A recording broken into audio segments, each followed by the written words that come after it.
안녕하세요. 안녕하세요. 반갑습니다. 반갑고 3주 만에 만나뵙는 거죠? 네. 3주. 우리가 지난 시간에 배웠던 건 뭐 그냥 시작하면 되죠? 네. 그 호르몬에 대해서 했었죠? 지난 호르몬에 대해서 멜라토닌이라는 호르몬, 솔방울 샘에서 나오는 멜라토닌은 뭐하는 호르몬이었죠? 수면 호르몬, 잠 잘 자게 하는 거. 잠을 잘 자야 피곤이 풀리지. 잠 막 계속 못 오면은 이제 몸이 늘 무겁잖아요. 그런데 그런 멜라토닌이라고 하는 호르몬 얘기를 했어요. 이게 이 몸에서 만들어지는 화학 물질이에요. 화학 약품. 우리가 맨 처음에 이제 타이레놀 약품인데 그것도 화학 물질이에요. 멜라토닌 그것도. 근데 자꾸 그냥 해가 떴는데도 잠이 자꾸 오면 안 되니까 잠을 깨게 하는 게 또 있어. 코르티솔이라고 하는 호르몬이. 코르티솔. 근데 그거 이름이 멜라토닌, 코르티솔 어려워서 못 외워도 괜찮아요. 아 그렇게 우리 머릿속에서 물질이 나와가지고 잠을 깨게 해주기도 하고 잠을 자게 해주기도 하는구나 하는 걸 알면 되는 거죠. 여러 가지 우리 몸에서 만들어지는 호르몬에 대한 얘기를 잠을 했었고, 오늘은 우리가 그 입안에서 만들어지는 침 알죠? 침? 네. 침에 대한 얘기를 하려고 해요. 침. 네. 근데 그 침이 뭘까? 침은 거의 99%가 물이야, 물. 그리고 1%가 거기에 그 화학 물질이 있는 거예요. 그리고 1%의 화학 물질이 굉장히 중요한 일들을 하는 거예요. 여러분들 그 밥을 먹을 때 밥을 오래오래 씹으면 밥이 어떻게 돼요? 알아요. 달큰해지죠? 예. 달큰해져요. 그러니까 밥은 녹말이라고 하는 녹말. 우리 말 들어봤죠? 이거는? 네. 초등학교 때 녹말. 녹말이라고 하는 그 탄수화물이죠. 탄수화물. 이런 말들이 이제 어려워서 화학이 어렵다고 하는데 탄수화물 몰라도 돼. 하여튼 녹말. 우리 몸 밥을 오래 씹으면은 달큰해지는데 그게 왜 달큰해질까? 왜 달큰해질까? 우리 그 침 속에 있는 아밀라제라고 하는 효소예요. 아밀라제, 소화의 효소. 또 아밀라제라는 말은 또 어려운 말인데 한번 따라해볼까? 아밀라제가 침에서 나와가지고 이제 밥에 섞여서 밥을 분해시키는 거예요. 그래서 밥이 달콤해지는 거예요. 그거는 이제 왜 그러냐? 아밀라제라고 하는 침에서 나오는 효소 때문에 그래요. 그러니까 소화. 그러니까 이 녹말은 우리가 소화를 시키기 전에 물질이야. 지금 이제 쌀이라든지 뭐 감자라든지 이런데 많이 들어있는 녹말인데 그걸 우리가 먹으면은 소화를 시켜요. 소화시키면은 뭐가 되냐면 포도당이네. 포도당 몸살나고 할 때 병원에 갔으니 안 나면은 포도당 주사 맞아왔죠? 네. 포도당 주사 맞는 그 수액 주사 맞을 때 포도당 넣어서 맞는. 그건 이제 다 소화돼서 이제 포도당이라고 하는 물질들은 단당인데 당이라고 하는 건데 포도당. 포도 먹으면 달잖아요. 그것처럼 포도 속에 있는 포도당 이렇게 얘기를 하는데 그 포도당이 우리 몸속에 이제 들어와서 소화돼서 녹말이 마지막에 포도당이 되는 거예요. 소화가 다 돼가지고. 근데 그게 무슨 얘기냐 그러면은 우리 구슬 이렇게 껴있는 거 있죠, 구슬 보면 알이 이렇게 쭉 껴있잖아요. 그것처럼 녹말은 포도당이 막 여러 개 껴있는 거예요. 긴 거예요. 그걸 토막토막 잘라낸 것이 포도당이 되는 거예요. 그래서 소화하는 거예요. 소화. 그래서 이제 우리가 침에 있는 아밀라제라고 하는 것은 녹말을 다 쪼개가지고서 포도당이 2개 붙어 있는 거. 2당류라고, 2당류. 당 2당, 1당류, 2당류, 또 요즘에 뭐 많이 팔고 있는 올리고당이라는 것도 들어봤죠? 올리고당. 그 다음에 다당류 이렇게 나오는데 1당류는 포도당 1개 있는 게 1당류예요.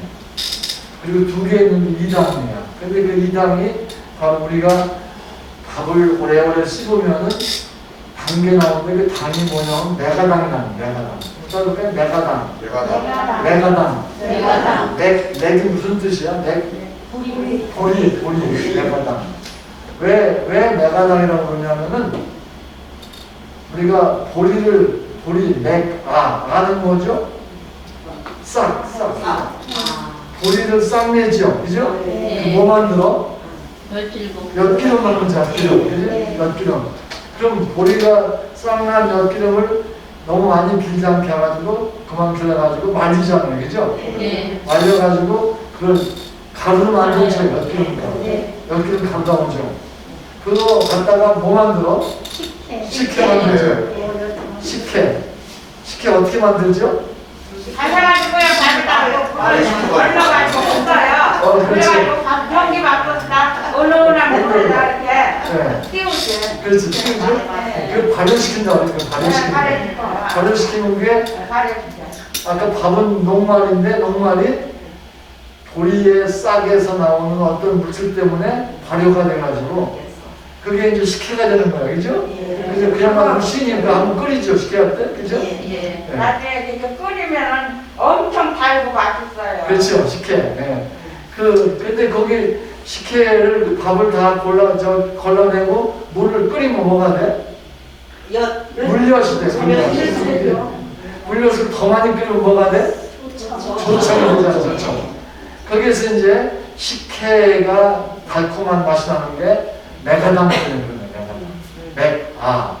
보리의 싹에서 나오는 물질. 그러니까 우리 침에서 나오는 아까 아밀라제라고 하는 물질이 있었는데 효소, 그게 어디에도 있어?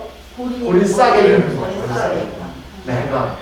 근데 그런 보리 싹에 있는 그 메가당을 만드는 그런, 다시 말하면 그걸 메가당을 갖고 있는 엿당이요, 엿당. 엿이 타는 거지, 엿당. 그렇게 메가당을 만들어내는 그 아밀라제라고 하는 소화효소, 그게 아밀라제예요. 그게 치매에 들어있는 거예요. 그러니까 치매 역할은 물이 대부분 99%고 그 중에 1% 속에 아까 얘기한 아밀라제가 들어있는 거예요. 그래서 그게 녹말을 우리가 먹은 밥을 소화시켜서 메가당을 만드는 거예요. 엿당을 만드는 거예요. 메가당, 엿당 똑같아요. 메가가 만드는 그런 당이라고 해서 메가당, 엿당. 그걸 만들어내는 거예요. 그건 당이 2개가 있다고, 2당류라고 해요. 그게 이제 우리 속에 들어가면은 그게 가수분에 녹아가지고 포도당이 되는 거예요. 그럼 포도당이 이제 우리 속에서 혈관에 흡수가 되면은 혈관을 타고 가. 가다가 그것이 이제 우리가 숨을 쉬면은 산소가 코로 들어가가지고 거기 혈관 속에 가가지고 그걸 산화시켜 태우는 거예요. 그러면 에너지가 나오는 거예요. 그러면 말도 할 수 있고 뭐 우리가 생활하는 힘이 거기서 나옵니다. 포도당에서. 근데 포도당을 만들기 전에 메가당이 만들어지고 메가당이 포도당이 되고 그러는데 그 메가당은 녹말을 메가당으로 만드는데 그거는 아까 얘기했던 침 속에는 아밀라제라고 소화해서 침에 있는 물이 대부분이지만은 그 중에 아밀라제라고 하는 소화 효소가 있다. 그 아밀라제도 화학약품이야. 화학물질. 그런 화학약품이 침 속에 들어있는 거야. 소화시키는 거야.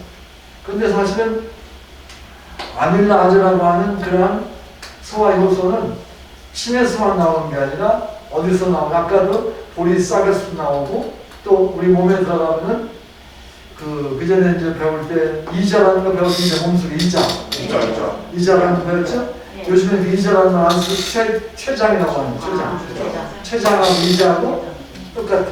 거기서 또 이 아밀라제가 나오는 거예요. 그러니까 췌장에서는 아밀라제만 나오는 게 아니라 또 중요한 게 나오는데 뭐냐면 인슐린이라는 거. 그러니까 당뇨병 환자들 인슐린 이게 잘 안 나와가지고 당 조절 못하는 거죠. 인슐린 주사도 받고. 인슐린. 그 인슐린은 호르몬이야, 호르몬. 아까 얘기한 아밀라제는 효소하고 호르몬하고 좀 다른데 또한 효소. 효소는 우리가 촉매라고 하는 거와 똑같은 개념이에요. 촉매. 어떤 물질 반응을 시킬 때 빨리 반응이 가게 하는 거, 안 가는 반응을 가게 하는 촉매 역할을 한다. 아, 저 사람은 우리 모임의 촉매. 어떤 모임에서 뭘 원활하게 잘 도와가게 하는 사람을 촉매라고 하잖아요. 촉매. 근데 이 효소는 촉매. 그래서 그런 아밀라제라고 하는 효소가 침 속에 있다. 그래서 침의 소화를 도와준다. 만일에 침이 부족하면은 아밀라제가 부족해지게 돼요. 아밀라제가 부족하면은 녹말이 분해가 덜 돼요. 그러면은 그냥 넘어가 뱃속으로 넘어가가지고 뱃속에서 그걸 소화시키려면은 췌장에서 이자에서 많이 또 아밀라제를 밤을 들여야 되니까 이자가 너무 힘이 들어. 췌장이 너무 힘이 들어. 그래서 너무 꼭꼭 씹어서 침으로 섞어서 내가다가 만들어가지고 삼키고 그래야지 췌장에 힘이 덜 들어. 췌장에 힘이 들으면은 나중에 췌장 염도 걸리고 췌장 암도 있죠. 췌장암은 무서운 암이 있죠. 그런 암도 걸릴 수가 있으니까 우리는 침을 잘 해야 됩니다. 그 다음에 침 속에도 라이소젠이라는 것도 들어요. 라이소젠. 그것도 또 어려운 말이라서 몰라도 돼. 라이소젠 하면 따로 라이소젠. 라이소젠은 소독하는 효과가 있는 물질이야. 그것은 소독. 지금은 안 그래. 지금은 못하게 하지. 옛날에 할머니들이 목이물리면 긁으면 안 된다. 근데 긁지 말고 뭐 하느라고? 신발 요즘에는 침 바르면 안 된다고 그래. 침에는 많은 균이 있어서 건강한 거예요. 근데 옛날에는 약품이 없을 때라, 지금은 침 바르라고 하는데 옛날에는 약품이 연고 같은 게 없을 때라서 침 바르라고 해요. 침 바른다는 얘기는 모기가 물려가지고 여기에 이제 가렵고 그런 데다 긁으면 상처가 나고 그러면 거기에서 균이 들어가면 안 되니까 그걸 자꾸 침을 발라가지고 균은 살균 효과가 있다는 거예요. 침에. 그게 침 속에 있는 라이소젠이라는 거죠. 그것도 효소인데 라이소젠. 침 속에 라이소젠이 들어있다.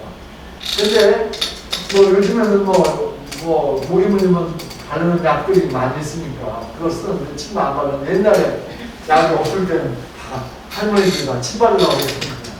근데 사실은 개나 고양이들이 상처를 입었을 때 피가 나고 그러면은 어떻게 해요? 핥아요. 그죠? 하는 거 같죠?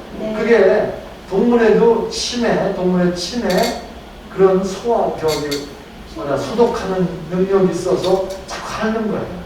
본능으로.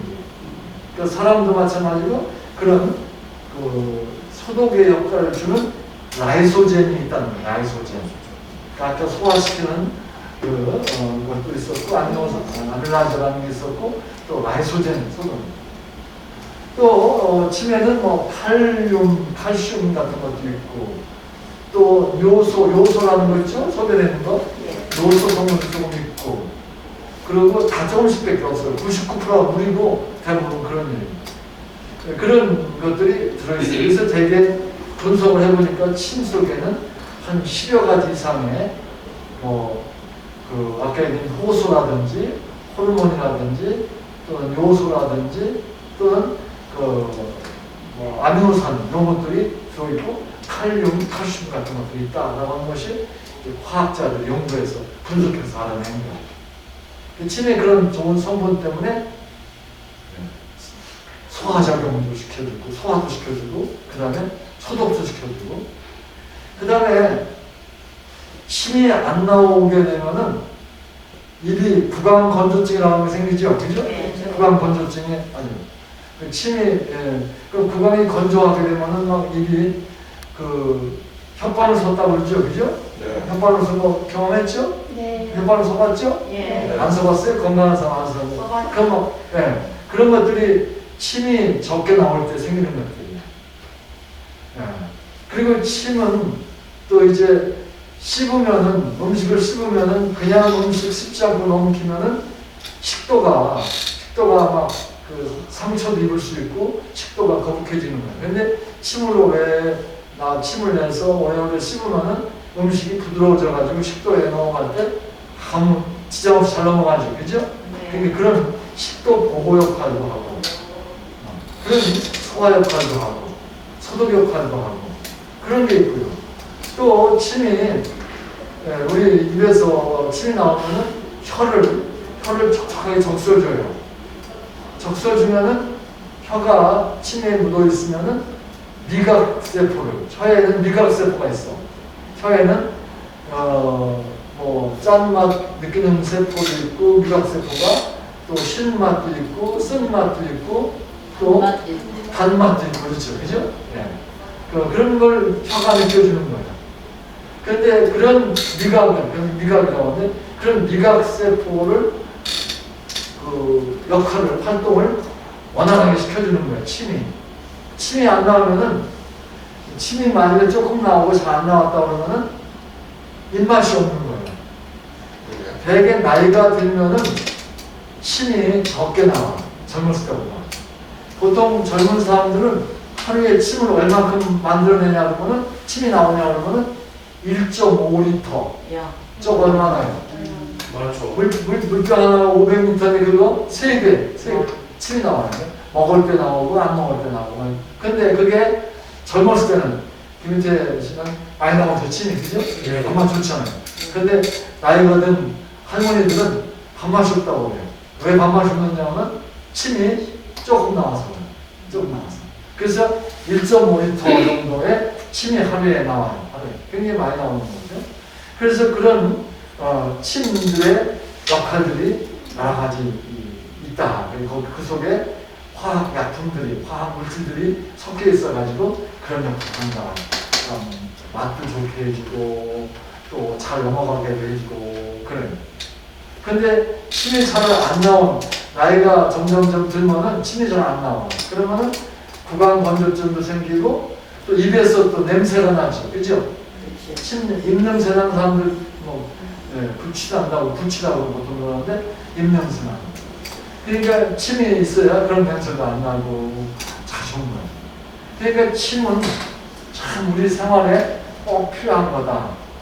근데 사람들은 침을 생각할 때 침이 더러운 걸 생각해요. 그죠? 그렇죠. 침이 더러워. 침 뱉으면 되게 모욕적인 거 아니에요. 그죠? 맞아. 그러니까 침이 굉장히 더러운 건데 사실은 이 몸에서 침이 굉장히 중요한 거예요. 사람들이 이렇게 중요하고 귀한 것들 막 길에서 막 뱉어. 그건 된 거 안 된 거예요. 그죠? 개가 침 뱉는 거 봤어요? 안 뱉죠? 네, 침 뱉는 거. 개가 침 안 뱉어요. 그래서 사람이 침 뱉어. 길에서. 그 얼마나 개만 못한 거야. 개만 못. 침다, 개다. 그 귀한 침을 뱉어서 막 길에다가. 네, 그리고 그 귀한 침을 남한테 뱉어가지고 남한테 모욕을 주기도 하고. 침을. 그러니까 더러운 뜻으로, 한국 사람들은 더러운 뜻으로 아이 더러워하고 침을 뱉어버리는데 그건 잘못된 습관이다. 침은 굉장히 귀한 거다. 명문에서. 그래서 침이 안 나오면은 늙는 거다. 늙지 않기 위해서는 침을 많이 나오게 해야 된다. 노화 방지. 노화 방지가 침을 많이 나오게 하는 거다. 침이 많이 나와야 노화가 안 되는 거다. 그래서 밥맛도 좋고 힘도 나고 밥맛 좋으니까 잘 먹어. 그러니까 노화. 또 침이 잘 나와야 충치도 예방할 수 있어. 잇몸의 질환도 예방할 수 있어. 왜? 침 속에 아까 뭐가 있다고 그랬어? 소독약. 네, 그런 게 있어요. 그 침이 또 침 속에는 지금 연구 중인데 화학약품인데 그 우리가 지난번에 얘기할 때 그 고기를 불에다 구워 먹으면은 뭐가 생긴다고 그랬어요? 발암물질. 벤조파이렌이라고. 벤조파이렌. 벤조피렌이라고 하고 벤조파이렌이라고 하고요. 벤조파이렌이 고기를 구우면 거기에 나와요. 그건 무슨 물질? 발암물질이에요. 암 생긴 거. 그러니까 고기를 구워 먹는 것보다는 수육해 먹는 게 훨씬 더 안전해요. 근데 다행히 침 속에 있는 물질이, 화학물질이 벤조파이렌이 바람을 일으킬 수 있는 활성을 억제시켜줘요. 그러니까 활성화를 시키지 않고 그거를 암이 안 생기게 만들어주는 거예요. 벤조파리는. 그러니까 오래오래 씹어서 고기 군 거, 고기에 좀 탄 거라도 오래오래 씹으면은 그 발암 물질을 비활성화시켜요. 발암 물질 역할을 못하게 만들어주는 거예요. 그러니까 고기 군 거는 먹으면 안 돼, 발암 물질이 있어서 안 돼. 이렇게 안 된다고 하지 말고 일단 구웠으면 맛도 있으니까 먹어. 먹을 때는 반드시 그거를 끓고 생기지 말고 오래오래 씹어야 되는 거예요. 씹어야 돼요. 그래서 대개 음식을 우리가 먹을 때 가장 좋은 거는 30번 정도 씹는 거. 그냥 한두 번 씹고 꿀꿀 생기는 사람 많죠? 그렇게 하지 말고 30번 곰곰이 씹다가 삼키는 게 좋은 거예요. 개인대로 벤조파이렌도 비활성화시킬 수 있는 거예요. 얼마나 다양해요. 또, 우리가 곰팡이 속에 들어있는 아플라톡신, 어려운 말인데 몰라도 돼요. 아플라톡신이라고 하는 기태는 알아도 되고 젊은 사람들은 아플라톡신이라는 물질이 많이 듣죠. 네. 곰팡이에 들어있는 거예요. 곰팡이들 안 좋죠. 네. 근데 아플라톡신이 곰팡이 중에 어디 곰팡이 많냐면 우리 꼭 먹어야 된다고 하는 견과류 있죠. 땅콩이랑 이런 거. 땅콩이라든지 호두라든지 견과류 알죠? 견과류가 참 중요한 우리가 꼭 먹어야 하는 식품 중 하나인데 견과류가 보관할 때 습기가 있고 더우면은 거기에 생겨요 곰팡이가.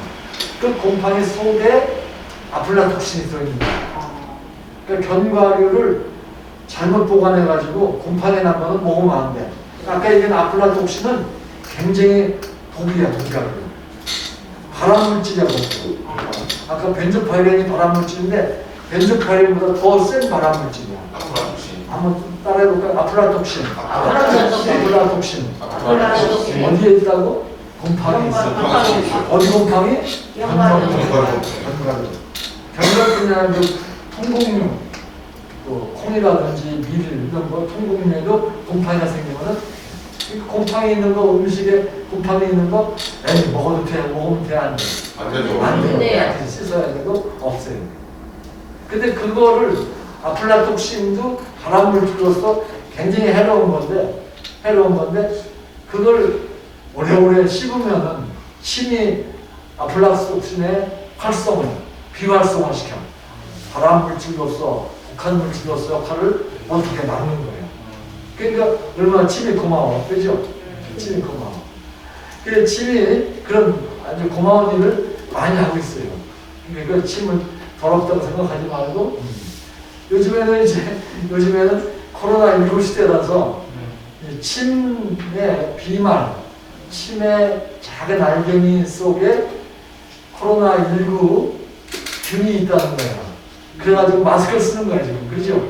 그래서 가까이 서서 얘기하면은 그 침방울이 튀어나와가지고 코로나가 전염되니까 꼭 멀리 2m 거리 두고 마스크를 꼭 쓰고 또 음식 먹을 때는 어차피 마스크 벗어야 되는데 같이 막 먹고 이렇게 하지 말라고. 그래서 우리 정자 도서관에서도 같이 밥도 먹고 그랬는데 지금 먹어요. 못 먹죠? 네. 근데 침에 그게 코로나19 바이러스가 침방울이 작은 방울이에요. 공기가 보다 크지만은 작은 방울, 미세한 방울들이 막 튀어요. 근데 그 속에 균이 있어서 이제 문제가 있는 거예요. 옛날에 우리가 할머니들, 우리 어렸을 때 할머니들 있을 때에는 그렇게 인구가 많지 않고 사람들이 많이 모여 살지 않고 그래서 균이 지금보다는 적었어요. 물론 약품도 덜 발달했지만은 균이 적어서. 근데 자꾸 발전하고 같이하고 어울리고 인구도 늘어나고 이것저것 그냥 쓰는 것도 많아지고 하다 보니까 이 균이 많아지고 옛날에 없던 균들이 지금 코로나19 같은 거는 없던 균이 생긴 거예요. 바이러스가 생긴 거예요. 그런 바이러스가 침에 섞여서 전파되게 되고 요즘에는 이제 침을 굉장히 이제 밖으로 나가지 않게 마스크를 꼭 쓰고 이렇게 강의도 하고 그러는 거죠. 어쨌든 그런 침인데 침을 많이 나오게 하려면 어떻게 해야 될까? 침이 안 나와서 이제 자꾸 나이가 먹게 되면 침이 덜 나오게 되고, 침이 덜 나오면 노화가 되고, 그러면 뭐 소화도 잘 안 되고, 밥맛도 없고, 또 아까 얘기한 소독작용 또는 소화작용도 덜 시키게 되고, 또 뭐 그 발암물질도 다 활성화를 없이 해주는 것도 못하고 그러니까 곤란하고 침을 많이 나오게 돼요. 어떻게 보면 침이 많이 나올까? 물을 많이 먹어야 된다. 맞아요. 아, 정답. 그러니까 우리가 그 하루에 아까 얘기한 대로 침이 1.5리터가 나오는데 그 나오는 만큼 이상의 물을 먹어야 돼. 하루에 물을 많이 먹어야 돼. 1.5리터 이상 물을 많이 먹어야 돼. 그래야 침이 나오는데 지장이 없고 또 더 침이 좋은 역할, 물이 또 좋은 역할을 하는 거예요. 그래서 물을 하루에 적어도 2리터는 먹어야 된다고. 2리터. 그 우리 물 그 생수 사오면 2리터 병 있죠? 네. 그거 다 먼저 하루에 먹어야 돼. 힘들죠? 힘들어도 물을 많이 먹어야 침도 많이 나오고 또 침만 많이 나오는 게 아니라 우리 몸에서 중요해. 우리 몸에 70%가 물이야. 맞아. 30%가 뼈, 그 다음에 살, 힘살, 그 근육, 그 다음에 뭐 지방, 또 이런 게 나머지 70%가 물인 거야. 물이 많은 거야, 물이 많은 거야. 한번 30%하고 70%하고 섞어봐. 거의 다 물이지 뭐. 우리 몸은 다 물로 돼 있어요. 근데 뭐 40일간 금식기도 하는 사람들이 있는데 그 사람들 꼭 해야 할 일이 꼭 물을 먹죠. 그죠? 물을 마시잖아요. 물은 안 마시면 금방 죽어. 물이 그렇게 중요한 거예요. 밥은 40분 동안 안 먹어도 사는데 물은 먹어야 돼요. 그만큼 물이 중요한 건데 그런 물은 침도 그렇고 우리 몸에 필요한 거니까 하루에 2리터를 먹으려고 노력을 해야 돼요. 그래서 뭐 다이어트에서도 물이 좋다고 그래요. 배고픈 거는 좀 물이 맛이 없잖아. 물 맛이 안 마셨는데 그래도 억지로 먹으면 먹혀져. 그래서 물을 자꾸 심심하면 물 마시는 거예요. 그래서 물을 자꾸 마시고 그렇게 하면은 우리가 침도 많이 나오게 되고 그 다음에 또 저기도 이제 우리 몸에도 또 좋고 그래서 그 물을 많이 마시는 사람들은 변비도 좀 없어지고 변비 없어지고 그 다음에 우리 위에는 그 아주 센 pH 1이라고 하는 아주 강산 뭐 식초 같은 거 비교하지 못할 만큼 진한 산이야. 위에 염산이 막 나와. 근데 그 염산이 위 속에서 음식 먹었을 때는 그거 다 소화시키는데 소화가 밥을 안 먹었을 때는 그 염산이 남아있는 염산이 위 벽을 녹여내는 거야.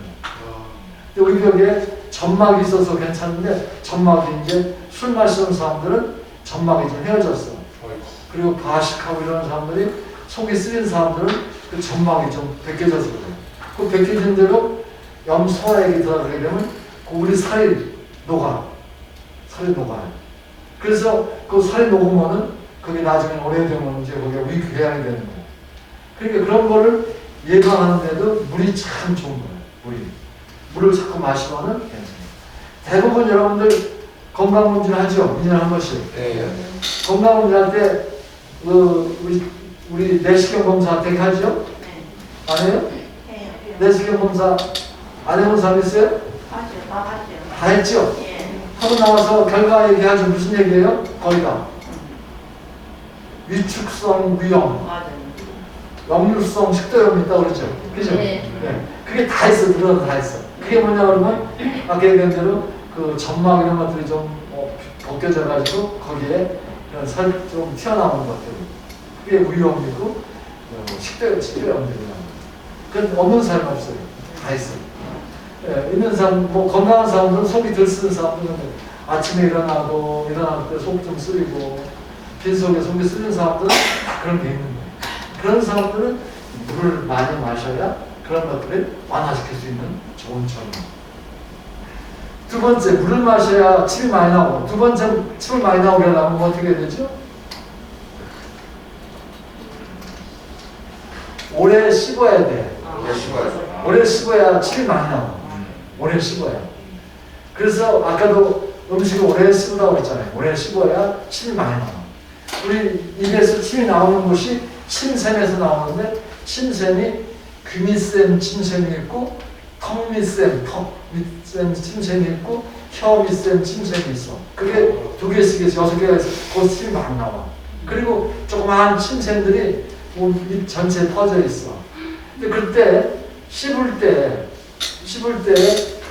침이 나오게 돼 있어요. 그냥 여러분들 가만히 음식 입에 없어도 한번 씹어봐. 이거 한번 씹어보면 약간 침이 보이죠? 한번 해봐요. 네, 보여요. 침이 좀 보이죠? 예. 씹을 때 침이 나. 그러니까 음식을 먹을 때는 반드시 오래오래 씹어 먹어야 된다. 한번 내가 밥을 몇 번 씹고 삼키나 한번 생각해봐요. 몇 번 씹고 삼켜? 보통 한 20번 넘 30번 못 쓰게 하죠? 30분 씹으려니까 힘들더라고요. 한번 더 씹어요. 더 씹어요? 그럼 잠깐만. 한번 씹어봤어요. 30분 씹을 때. 그러시구나. 그건 대단한 거예요. 좋은 습관이 된 거예요. 근데 보통 사람들은 안 씹어. 안 씹어요. 대화서 볼 씹고 넘겨. 그죠? 씹어야. 많이 씹어야 됩니다. 근데 안 저번에 씹으면 안 하잖아요. 오늘 점심 식사하실 때 꼭 몇 번 씹고 넘기자 생각해봐요. 해봐요. 많이 씹고 생겨야 침이 많이 나와. 고기 먹을 때 더 오래 이렇게 깨물어야 돼. 질기니까 고기는 그지? 그렇지. 질기니까. 그래서 많이 씹어야 돼. 그래 침이 많이 나옵니다. 두 번째 침 많이 나오는 방법. 세 번째 침을 많이 나오는 방법 뭘까? 아침에 일어나자마자 이제 물 한 잔 이렇게 마시고요. 네, 물 마시고. 밥 먹을 때는 물 안 먹어요. 밥 먹고 좀 있다가 한참 있다가 물을 먹어야 괜찮아요. 잘하시는 거예요. 네. 그 왜 그러냐면 소화액이 있는데 물을 마셔가지고 소화액을 물 켜주는 게 있어요. 그러니까 밥 먹자마자 물 마시는 거는 조금 이따 마시는 거죠. 소화액이 윗속에 들어가 있는 모든 음식물들을 다 섞은 다음에 그 다음에 물을 마시는 거예요. 밥 먹자마자 물 마시는 사람들이 많아 되게. 그죠? 그런 사람들은 덜 씹어 먹는 사람들이에요. 그래가지고 목이 좀 갑갑하니까 물을 마셔서 해야 돼요. 오래오래 씹은 사람들은 물을 안 마셔도 괜찮아. 조금 씹은 사람들은 밥 먹고 금방 물 마셔야 돼. 밥 먹자마자 물 달라고 하잖아요. 그죠? 근데 그거는 정비하는 거죠. 조금 먹는 거. 그래서 오래 씹어야 침이 많이 나온다. 세 번째는 양치질을 하는 거예요. 양치하면 침이 많이 나와요. 왜냐면 그 마사지니까. 입 안을 마사지 해주는 거니까 침이 나와요. 근데 되게 양치를 하루에 3번쯤 하죠? 네. 아침 먹고 하고 점심 먹고 하고 저녁 먹고 하고 하잖아요. 그죠? 그렇죠. 네. 그런데 그보다 더 나는 이제 치과 의사가 한 얘기, 내 얘기가 아니고 치과 의사가 꼭 3번만 할 필요가 없다. 더 해도 된다 이거예요. 그러니까 더 하면은 침이 더. 그게 뭐 우리 보통 침 많이 나오는 젊은 사람들이야. 뭐 이제 침이 잘 안 나오는 연세 드신 분들은 침이 잘 안 나오니까 양치질을 좀 더 하루에 한두 번 더 해도 괜찮다는 거예요. 그러면 침이 많이 나옵니다. 또 침 많이 나오는 방법은 우리 잘 알고 있는 건데 껌 씹는 거. 껌 씹어도 침이 잘 나와. 그렇죠. 껌 씹어. 네.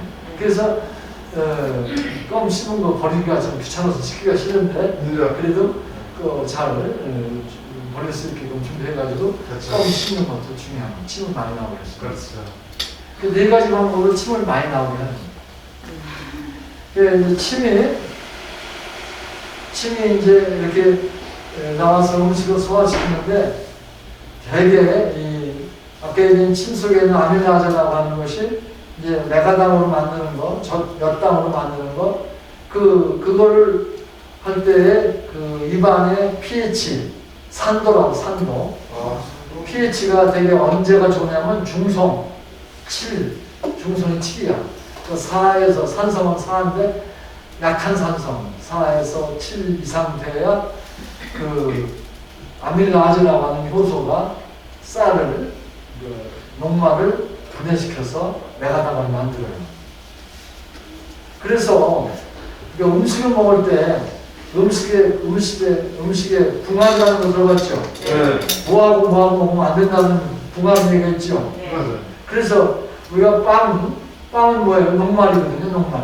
네. 빵을 먹을 때 뭐하고 먹으면 안 돼? 오렌지 주스하고 먹으면 안 돼. 맞아요. 오렌지 주스는 산이야, 산. 시잖아요, 그죠? 네. 산. 그러면은 그 빵을 침에서 나오는 아밀라제가 빵을 메가당으로 만드는 효소 역할을 잘 못해. 그러니까 빵 먹을 때 오렌지 주스 시켜서 같이 먹으면 안 좋은 거예요. 궁합이 안 좋다. 왜냐면 산성이 있어서. 그래서 음식 먹을 때 궁합이 안 좋은 거 많죠. 뭐또 있어요? 이건 이제 그 옛날부터 그 얘기가 있는데 저기하고 같이 먹으면 안 돼. 당근하고 오이하고 같이 먹으면 된다고 안 된다. 네. 안 된다고 그러잖아요. 그죠? 네. 당근 거위는. 당근에는 비타민이 많아. 캐로틴도 있고, 베타캐로틴도 있고, 그래가지고 비타민이 많아. 비타민 C도 있고 많은데, 오이의 껍질에는 비타민을 녹이는 물질이 들어있어. 그래가지고 비타민이 우리 몸속에 들어가서 좋은 역할을 해야 되는데, 그 역할을 못하게 해. 그러니까 오이 따로, 당근 따로 먹어야 되지, 오이하고 당근하고 섞어 먹으면 안 된다. 들어봤지, 그건? 그죠? 네. 오이랑. 그러니까 또 무하고도 마찬가지야. 오이하고 무하고도 섞어 먹지 말라고. 또 얘기 들어봤죠? 시금치하고, 네? 시금치하고 두부. 시금치하고 두부나, 시금치하고 멸치하고 같이 먹지 말라고 그래. 그렇죠. 왜 그럴까? 시금치에는 옥살산이라는 게 있어, 옥살산. 옥살산이라는 게 시금치에 있는데, 옥살산이 그 멸치나 또 두부 속에는 칼슘하고 반응을 해가지고 옥살산 칼슘염이 되어. 그래가지고 몸속에 칼슘 흡수되는 게 아니라 그냥 옥살산염으로 그냥 다 배출해버려. 소변은 배출해버려. 그러니까 시금치 먹을 효과가 하나도 없어지는 거예요. 그리고 시금치 때문에 우리 옥살산 때문에 몸에서 흡수해가지고 뼈가 튼튼하게 되어야 할 거를 그거를 다 그냥 시금치에 옥살산에다 뺏어가지고 다 내버려버리니까 골다공증이 생길 수도 있어요. 그러니까 절대 시금치하고 두부나 멸치 같은 칼슘이 있는 음식하고 같이 먹으면 안 된다. 이게 이제 옛날에 이조시대 때 나온 얘기인데 그 영조 왕 때 있는 경종이라고 하는 왕이 독살설이 있는데, 예, 그 단감, 감 있죠, 감. 감과 뭐하고? 게. 감과 꽃게 있지, 꽃게. 네. 게하고 같이 먹으면 안 된다. 게. 꽃게 같은 게 있죠. 바다에서 잡는 게. 그래서 그 경종을 경종한테 감도 먹이고 게도 먹이고 게장을 먹이고 게장 몇 번 있죠? 게장. 그때 감 같이 먹으면 안 좋은 거지. 그게 이제 감 속에는 탄닌이라고 하는 떫은 맛 있죠? 탄닌이라고 하는 것하고 게 속에 있는 물질하고 반응해가지고 몸에 독을 생기게 합니다. 그래가지고 그걸 같이 먹으면 안 된다. 그래서 음식에는 궁합이 있는 거예요. 뭐하고 섞어 먹으면 안 되는 거. 그런 얘기했는데 아까 뭐 얘기해서 아밀라제라고 하는 소화효소는 중성에서 소화 역할을 잘하기 때문에 중성이 돼야 되는데 빵을 먹으면서 오렌지 주스를 시켜 먹으면 안전방식에 가서 빵 먹을 때는 뭐 시켜야 돼? 우유 먹죠. 우유하고 먹는 게 좋지. 오렌지 주스 먹으면 안 돼. 여기서 그런 우리가 어쨌든 그런 게 이제 우리 아밀라제라고 하는 소화효소의 역할이 그런 거다. 그래서 침을 잘 생기게 하는 방법, 또 침이 음식에 잘 섞이게 하는 방법들, 이런 것들 그렇게 함으로써 우리 몸이 건강을 유지할 수 있는 거다. 침 얘기를 했어요. 침. 그 다음에 우리가 이제 산소 얘기를 하죠. 산소.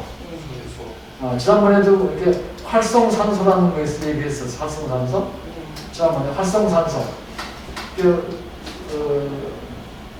우리가 숨을 쉬면은 공기에서 산소를 우리가 마시는 거예요. 지금 이제 코로나19가 나와가지고 중환자실에 가면은 가장 큰 문제가 뭐냐 그러면은 기관지 폐가 문제가 생기는 거예요. 그래서 중환자실에 코로나 환자가 가면 확진 받아가지고 들어가게 되면 반드시 해야 할 것이 산소호흡기를 써야 돼요. 산소호흡기. 산소호흡기 봤죠? 산소통. 그죠? 그냥 우리 숨 쉬는 거 가지고는 산소 흡수가 부족해요. 근데 인도가 지금 코로나가 굉장히 심한데 인도가 산소호흡기가 없어가지고 난리가 나요. 우리나라는 그래도 그런 산소호흡기가 충분히 있어가지고 지금 정도의 중환자가 생겨도 우리 산소호흡기가 충분해서 중환자실에서 산소 공급을 시킬 수가 있다. 산소야. 근데 우리는 우리 보통 사람은 산소호흡기가 없어도 그냥 숨 쉬면은 우리 허파 속으로 기관지를 통해서 허파 속으로 산소가 충분히 들어가요. 산소가 공기 중에 산소가 한 20%, 19% 정도 들어있어요. 공기 중에 대부분이 질소고 일부가 이제 20% 정도가 산소예요. 그 정도를 마셔도 폐 속에 들어가서 산소가 질소도 같이 들어가지 산소도 들어가고 그래도 그 산소를 폐에서 흡수해가지고 혈관에다 산소를 넣어주는 거예요. 산소를. 근데 그 산소는 굉장히 우리 생명에 있어서 아까 물처럼 산소도 중요한 거예요. 숨을 쉬면 죽잖아요. 산소. 그 산소가 공기 중에 있는 거예요. 근데 공기 중에 산소만 있는 게 아니라 산소가 물에도 녹아 있어요. 물에 녹아 있어서 물고기들은 물에 녹아 있는 산소를 흡수해가지고 호흡을 해요. 우리는 허파로 산소를 몸속에서 흡수해가지고 혈관에 넣어주고 물고기들은 뭐로 호흡을 하죠? 아가미 알죠? 예. 생선 해보면 아가미 있잖아요. 예. 그 아가미로 물속에 있는 산소를. 근데 집에서 어항에다가 이제 물고기를 키우는데 여름 같은 데 보면은 또 오래 물을 안 갈아주면은 물고기를 다 어떻게 해요? 다 물 떠올라가지고 물에다가 풀을 가고 있죠. 근데 산소가 부족해서 그런 거예요. 산소가 부족해서 물을 갈아줘야 되고 요즘에는 어항에다가 산소를 해주기 위해서 공기를 막 불어넣는 거 있잖아요. 물속에 산소를 해요. 그래야 물고기가. 그러니까 만일에 물속에 산소가 부족하면 어떤 여름에 어디 저수지에 그 붕어가 떼지고문 했다. 잉어가 떼지고문 했다 하면 물속에 산소가 부족하구나 느껴지는 거예요. 날씨가 더웠고 산소가 필요한 공기죠. 산소가. 이 산소는 산소 분자야. 산소 원자가 두 개가 있는 거야. 그게 이제 우리 몸속에도 필요하고 생명 필요합니다. 그래서 그게 왜 필요하냐? 아까 얘기한 대로 허파에 들어가서 폐에서 산소가 흡수를 해가지고 혈관으로 들어가가지고 혈관 속에는 포도당하고 반응을 해요. 그래가지고 그게 타는 거예요. 타는 똑같아요. 타면서 탄산가스가 되고 에너지가 나와.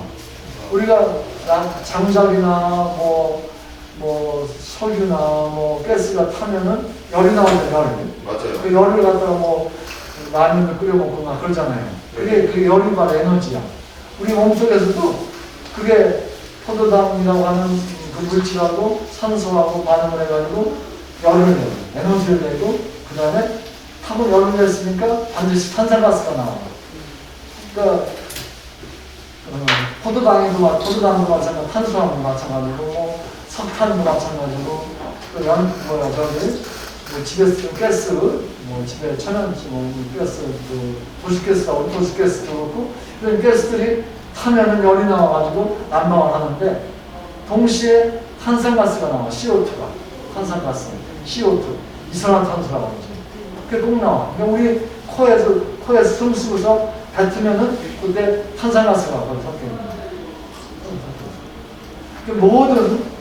모든 생물들이 타면은 산소와 반응해서 산화가 되면은 불에 타. 그럼 다 탄산가스가 나오게 되어 있어요. 탄산가스가 나오게. 근데 요즘은 탄소 중립화라는 얘기 들어봤어요? 뉴스에 안 나오죠? 네. 탄소 중립화. 중립화. 그게 뭐냐면 탄산가스가 너무 많이 나오는 거야. 네.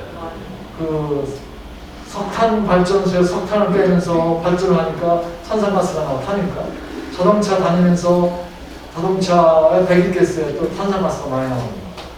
공장에서 또 많이 배출하는 거야.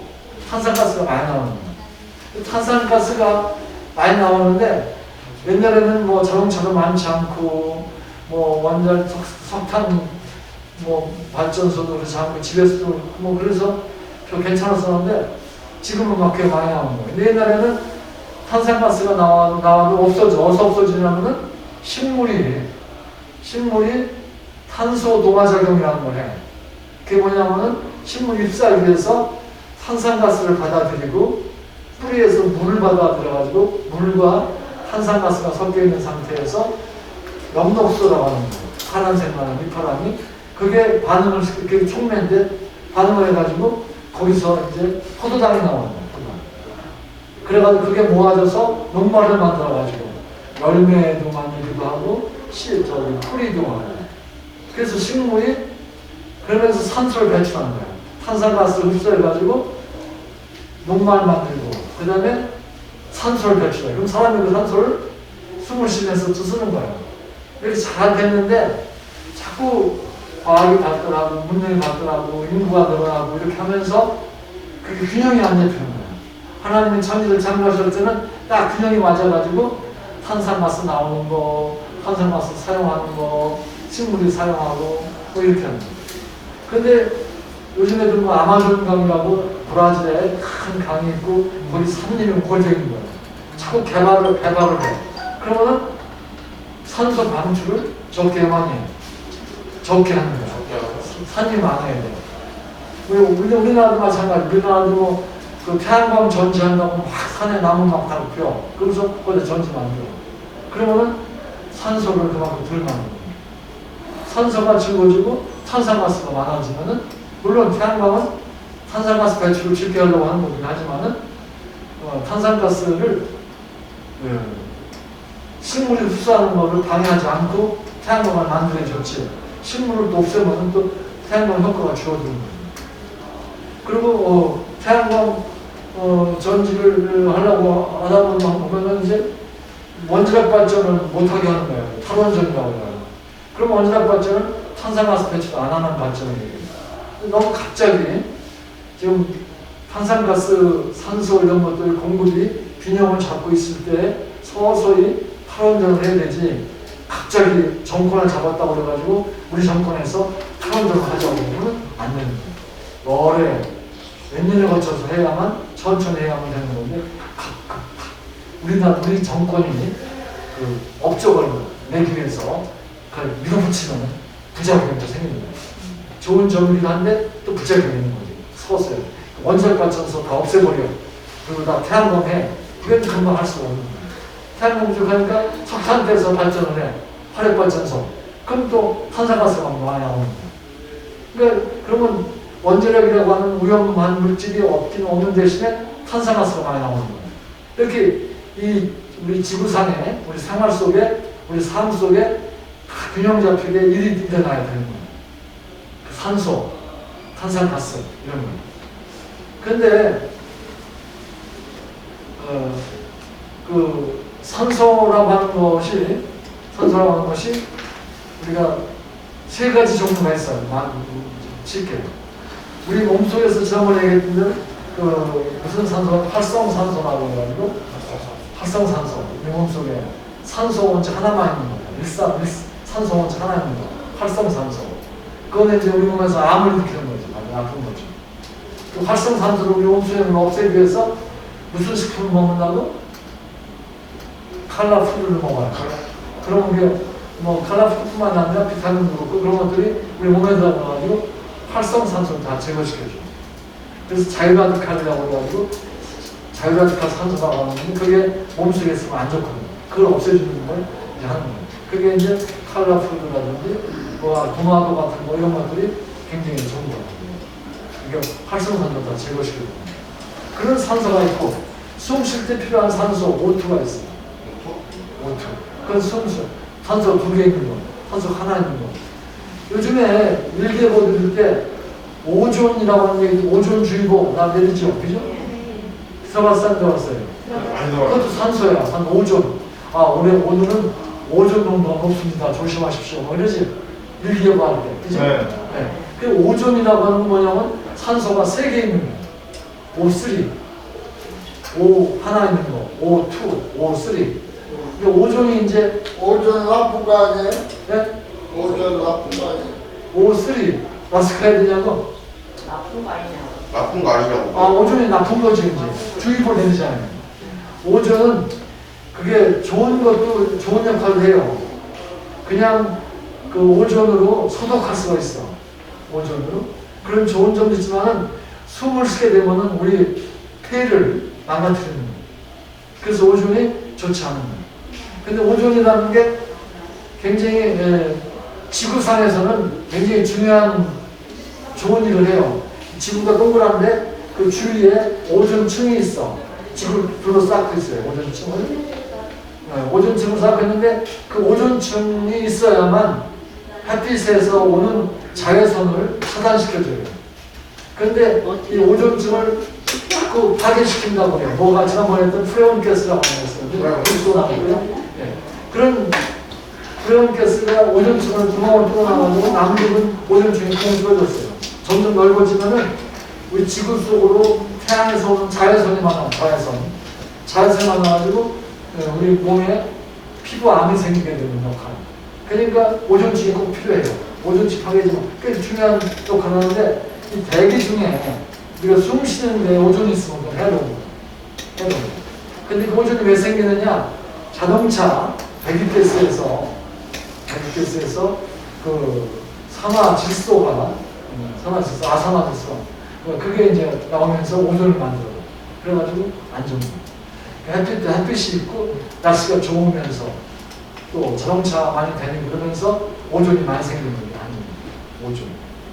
어쨌든 산소가 그런 3가지 종류의 산소가 있다. 그런데 그런 산소들이 그 산소하면 우리가 굉장히 중요하고 좋은 거, 몸에서 호흡하고 중요한 좋은 건데 그런 나쁜 산소가 또 있고 우리 조심해야 할 것이 있다.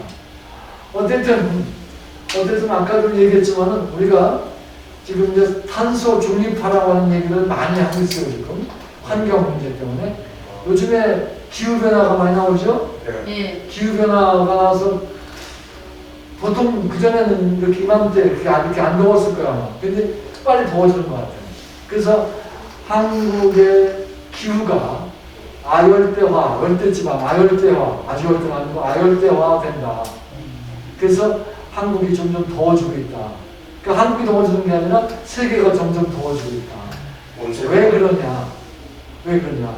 아까 얘기한 대로 탄산가스, 우리가 코에서 나오는 탄산가스, 또 연료를 태우면서 나오는 탄산가스, 이게 많이 나오면은 또 지구 주위에 덮여.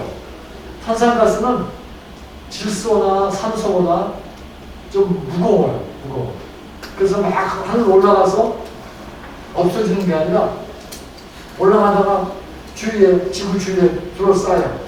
그럼 그게 꼭 뭐 같으냐면은 비닐하우스 같아.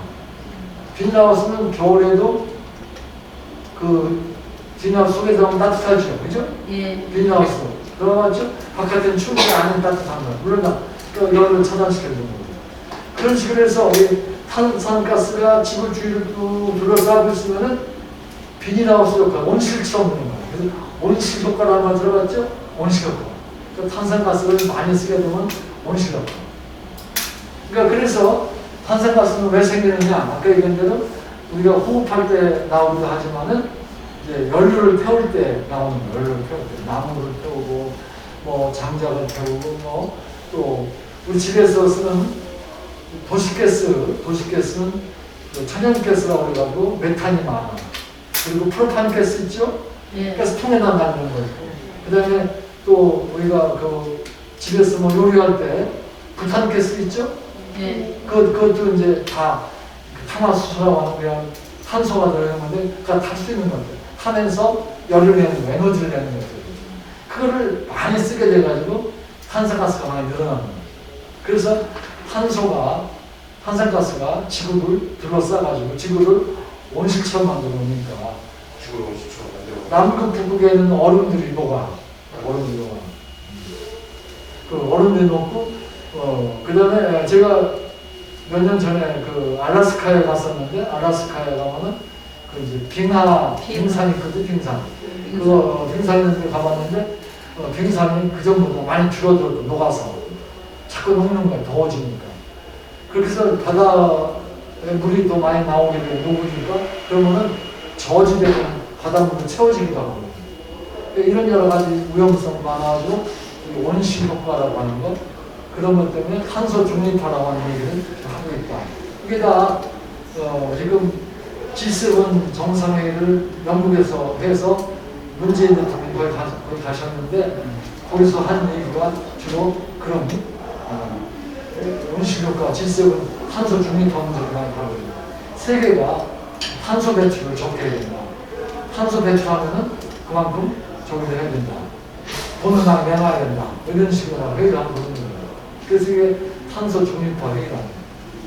어쨌든 이런 우리가 일상생활에서 조금 공기를 우리가 숨을 쉬기 좋게 하기 위해서 또 이 자연의 온실 효과도 줄이기 위해서 우리가 자연 활동을 잘해야 된다. 그래서 자동차도 너무 많이 타고 다니는 것도 안 좋고 그 다음에 또 집에서 그냥 도시가스 이런 거 막 태워가면서 써서 난방 가고 막 이러면서 하는 것도 잘 아껴야 되고 그렇게 해서 조금 우리가 절약을 할 필요가 있다. 그런 얘기를 좀 이제 했어요. 이렇게 하고 이렇게 두 가지 얘기만 했는데 시간이 좀 남았는데 여러분들이 뭐 질문하고 싶은 것들 질문하시죠. 뭐. 궁금한 것들. 교수님. 교수님. 예. 제가 저번 달인가 한 달 전에 예. 저희 동생 그때 5월 8일인데 제 토요일 날 저녁에 고기랑 고기인가 그거랑 샐러드를 먹었는데요. 그때 그때 5월 9일 날 또 점심 그 생각나 숙담인가 그거랑 먹었지 그 곰탕인가 먹었는데 그것도 다 소화가 좀 분량이 어디 있을까요, 교수님? 지금 살아있으니까 다 된 거예요. 우리 몸은 그런 어떤 문제가 있는 거를 한두 번 했다고 해서 그게 큰일 나는 게 아니에요. 그걸 눈에 반복해서 할 때 그게 발생하는데 또 100%다 발생하는 게 아니에요. 발생하는 사람도 있고 안 하는 사람도 있고 그래요. 그래서 우리가 내가 뭐하고 조금 나쁘다, 뭐 좋다, 나쁘다 이런 얘기는 그거는 평균적인 얘기고 또 저기 하는 거야. 몸에 면역력이라든지 이런 힘이 좋은 사람들은 다 이겨내는 거예요. 그러니까 그렇다고 해서 함부로 쓰지 말라는 것 뿐이지 그거 먹었다고 금방 뭐 이상이 생기는 건 아니야. 이번에도 우리 백신을 맞잖아요. 백신. 죽은 사람도 있어. 근데 껐다 오는 사람도 있어. 그죠? 껐다 오는 사람도 있어. 그러니까 많은 퍼센트가 껐다 오는 건 괜찮은 거야. 근데 일부가 그런 게 있어. 그러니까 그래도 우리는 한두 명이라도 죽으면 안 되잖아. 조심하는 거죠. 조심하는 거죠. 모든 그래. 그래서 아까 얘기한 대로 벤조파이렌이라든지 아프로톡신이라든지 아주 발암물질인데 담배도 마찬가지고 그런 발암물질인데 그걸 폈다고 해서 다 큰일 나는 건 아니고 괜찮은 사람도 있어. 그러니까 어떤 때에 생길지 모르니까 조심해야 된다. 그래서 아까 얘기한 대로 창작에 불을 붙인다고 뭐 성냥을 켜서 창제가 되나 불이 붙어 안 붙어? 안 붙지 않아? 안 붙잖아요. 그죠? 그렇지, 안 붙지. 성냥 불 켜가지고 나무를 폈어. 불 꺼지면 안 붙어. 근데 거기에 뭐가 있어야 돼? 불쏘시개가 있으면 도시가 되는 있어요. 거죠. 그 불쏘시개라고 하는 것이 총매예요. 총매.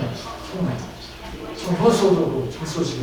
이 불쏘시개들이 몸에 있을 때 그게 타는 거와 똑같이 암도 그때 생기는 거지. 그냥 발암물질 우리 몸에 줬으니까 암이 생기는 거 아니에요.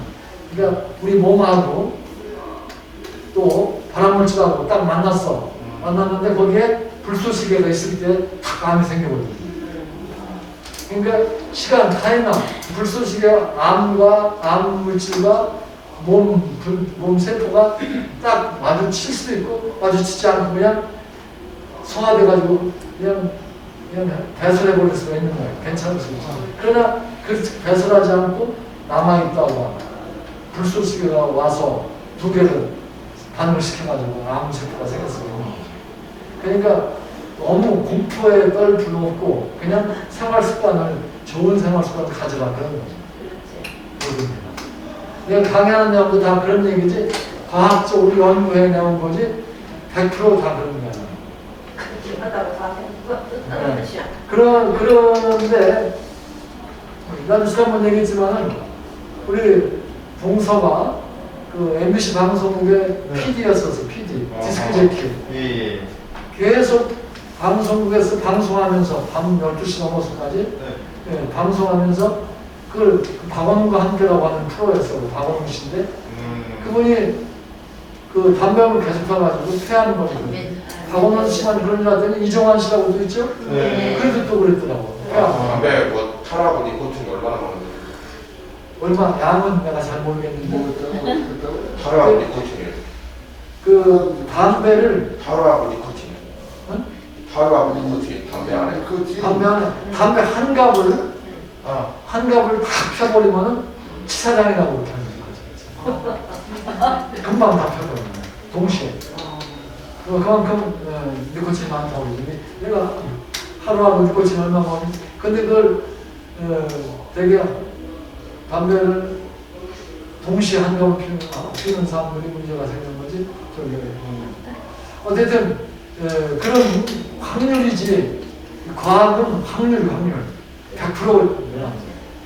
이건 그래서 이 하이젠베르그라고 하는 사람이 있어요. 하이젠베르그 독일의 과학자인데 하이젠베르그가 불확정성 원리 확실하지 않다. 불확정성 영어로는 uncertainty principle이라고 해요. 불확정성 원리 확실하지 않다. 불확정하다. 그러니까 과학은 확실한 게 아니고 통계다. 통계는 100%가 아니다. 아까도 이 침에 물이 99%고 1%가 다른 물질입니다. 100% 물이 있는 거 아니에요. 그러니까 우리가 먹는 물도 100% 물이 아니에요. 순수한 물이 아니에요. 여러 가지 무기질도 섞여 있고 그래요. 그런 것처럼 100%는 없는 거예요. 모든 게. 불확실한 거죠. 그래서 그거를 동시에 정확하게 이제 그거 에너지하고 그다음에 위치를 잴 수가 없다. 그게 원칙인데 그래서 통계적으로 여기에 있을 확률이 높다. 이런 식으로 세워진 게 과학이에요. 의학도 마찬가지고 과학도 마찬가지고 화학도 다 마찬가지고. 그래서 그런 거로 하죠. 뭐 병원에 가서 우리가 좀 백신 맞았는데 삐떡 없는 사람도 죽어요. 근데 좀 기저질환 있는 사람도 안 죽어요. 그러니까 그게 다 다른 거예요. 기저질환이 있는 사람들이 죽어야 되고 기저질환이 없는 사람은 안 죽어야 되는데 기저질환이 없었대요. 또 저기 부산에 어떤 사람인데 그런데 백신 맞았는데 9일 됐는데 하루 이틀 내가 맞아보니까 그 맞은 다음 날이 제일 나쁜 것 같아요. 그렇죠? 맞아요. 그런데 9일 됐는데 죽었대요. 그리고 엊그제는 뭐 대구에서 경주가 대구에서 3일 만에 죽었다고 젊은 사람 30대가. 그런데 그게 모르는 거야. 왜 그런지. 확실한. 사람 몸마다 다 다르니까. 똑같은 사람이 없어. 똑같은. 여러분들이 누가 누군지 알아보기 위해서는 유전자 검사를 하잖아요. 범인을 잡을 때도 그러고. 왜냐면 근데 다 다르니까. 지문도 우리가 다 다르잖아요. 지문으로 이게 난지 아닌지 알아내는 것처럼 내 지문하고 여러분들 지문하고 다 손가락 비슷해도 다 다른 거예요. 우리 아들 지문하고 내 지문하고 다 달라. 달라요. 다 다른 거예요. 다 다르지. 사람마다 다 다른, 똑같은 삶이 없어요. 똑같은 삶이 없어요. 그러니까 우리 사람이 엄마 아빠가 나를 낳은 거 같지만은 아니에요. 엄마 아빠가 나를 낳은 게 아니라 새 속에서 하나님이 고유한 나를 만드신 거예요. 엄마 아빠가 나를 낳았으면 나를 낳은 나나 내 동생이 나하고 어때요? 똑같을 거 아니에요. 다르잖아요. 지문도 다르고. 그러니까 그 엄마 아빠가 똑같은 엄마 아빠가 낳았는데 엄마 아빠가 만들어냈다고 그러면은 다 똑같아야 돼. 그게 아니야. 우리 사람의 생명은 엄마 아빠가 만들어낸 게 아니라 물론 엄마 아빠가 임신해서 애를 낳았지만은 그러나 그 만드는 근본은 하나님이 다 다르게 만들어주신 거예요. 전 세계도 다른 거예요. 비슷한 것도 많이 있지만은 전부 전체를 보면은 유전자 검사는 다른 얘기를 하는 거예요. 그러니까 이게 가족인가 나올 수 있어. 비슷한 데가 있어. 그러나 마지막 전체는 똑같은 건 없어. 그게 이제 또 질문 있으면 하시죠. 그러니까 뭐 걱정할 거 없이 그거 뭐 조금 먹었다고 해서 걱정할 거 없어요. 그 다음에 운동 열심히 하고 여정력 키우고 다음번에 좀 많이 먹지 말고 이렇게 하는 거죠. 찬 거나 이런 거는 먹지 말아야 되지 않을까요? 그래도 뭐 찬물이나 뭐지 얼음에 그런 거. 한번좀 좋다고 하네요. 얼음 먹는 거 글쎄 그 많이 먹는 거는 안 좋지만은 그 조금 먹는 거 괜찮죠. 네. 그러면 얘기 들어보니까 찬물보다 사실 미지근한 물이 좀 낫다. 그래서 우리 몸하고 같은 온도의 물이 좋다고 그러죠. 예. 그게 제일 좋죠. 찬물은 안 좋다고 그러죠. 근데 뭐 더운 걸 때 시원한 걸 먹으면 시원해지잖아요. 더우면 시원하고 먹었지. 더워가지고 막 몸이 적응을 못해. 그럼 좀 식힐 필요가 있어요. 그래서 왜냐면 열이 난다면 열이 나면은 해열제를 먹을 수 있지만은 그 다음에 물수로 해가지고 차갑게 해서 시원하게 만드는 거예요. 찬물. 그렇죠. 예. 그래서 그 우리 몸의 컨디션을 좋게 해주기 위해서는 뭐 찬물 먹으면 안 돼. 그렇다고 해서 더워서 지금 몸에 열이 나고 있는데 더운 물 먹으면 안 돼. 시원한 물 먹고. 뭐 또 우리 몸에 이열치열이라고 그래가지고 맞아요. 막 더울 때 더운 걸 하면 더 시원해질 수도 있긴 있어. 들어봤어요. 그런 것도 있고 다양하게 적응하는 거죠. 그 많이 한방에서 이런 얘기 들었습니다만. 네. 이렇게 해서 수업 마치도록 하죠. 30분 됐어요. 예.